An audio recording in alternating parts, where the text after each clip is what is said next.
अगर हम क्रिसमस मनाएँगे, तो जैसे वहाँ धर्मांतरण हो रहा है, तो आप भी वहाँ कनेक्ट करके धर्मांतरण की कोशिश कर सकते हैं या ईसाइयों तक पहुँच बना सकते हैं, ऐसा नहीं होता क्या? क्या धर्म में ऐसी व्यवस्था है? हुँ, धर्म में तो सनातन धर्म के अंतर्गत जो 30 मानव धर्म बताए, जो हुँ, कहते हैं कि सब मानवता सबसे बड़ा धर्म है।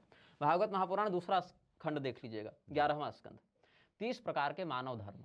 शरीर से आप मनुष्य हो गए तो 30 प्रकार के सद्गुण आपके लिए मैंडेटरी हैं। सत्य बोलना, हिंसा करना, व्यभिचार न करना, दूसरे की संपत्ति न हड़पना, सहनशीलता, ये सब 30 ऐसे गुण हैं जो हर मनुष्य में होने चाहिए। आप वो हैं तो आप सनातनी हैं।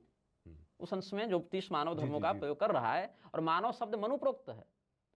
मानव शब्द ही मनु से निकला है, मनो अपत्यम, इस भाव हुँ, से मानव शब्द बनेगा। मनु की संतान मनु के की ही, जैसे संतान। दनु से दानव, मनु से मानव, है ना, इस प्रकार से। अब ये मानवाधिकार आयोग बना घूम रहे हैं।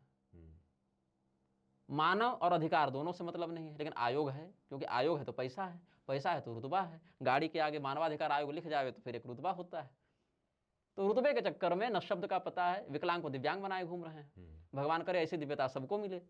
जो जो शब्द है, जो जिस शब्द में आचार्यों ने या परंपरा से प्राप्त है, कोई गाली नहीं है वो, लेकिन अगर आप उसको दिव्य कह देंगे तो वह दिव्य भी नहीं बन जाएगा। हुँ, राम जी का शरीर दिव्य है तो क्या कहते हैं, विकल है। दोनों एकादशी और बकरीद में कुछ तो अंतर होगा।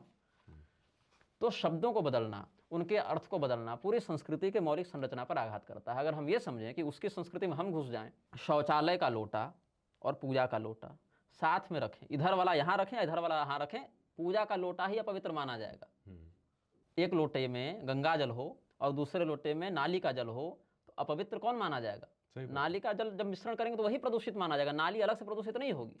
मैं यहाँ किसी को डिफेम या डिमीन नहीं कर रहा हूँ, मैं बस ये बता रहा हूँ, धर्म एको ही निश्चल, धर्म 50 नहीं है, धर्म एक है। हाँ, उसके अंतर्गत आने वाले अनुभाग अलग हैं कि राजधर्म है, गुरु धर्म है, शिष्य का धर्म है, पुत्र का धर्म है। हमारे यहाँ तो मासिक धर्म भी शब्द है, हुँ, वो भी धर्म से इतर नहीं हो सकता है। हमारे यहाँ जब गाड़ी भी तौल रहे हैं तो कह रहे हैं कि धर्म कांटा है, धर्म कांटा है।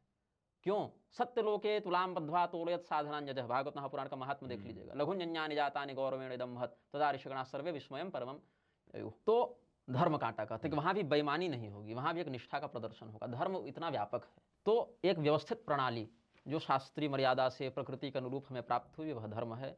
अब धर्मनिरपेक्ष राष्ट्र को पता ही नहीं कि धर्म क्या है। हम सभी धर्मों का सम्मान करते हैं, पता ही नहीं कि धर्म क्या है, तो सम्मान आप करें किसका? उसका कह रहा है, उसके मजहब में कह रहे हैं कि काफिर की बेटी उठा कर ले आओ और बलात्कार कर दो, और आप कहेंगे वो धर्म है।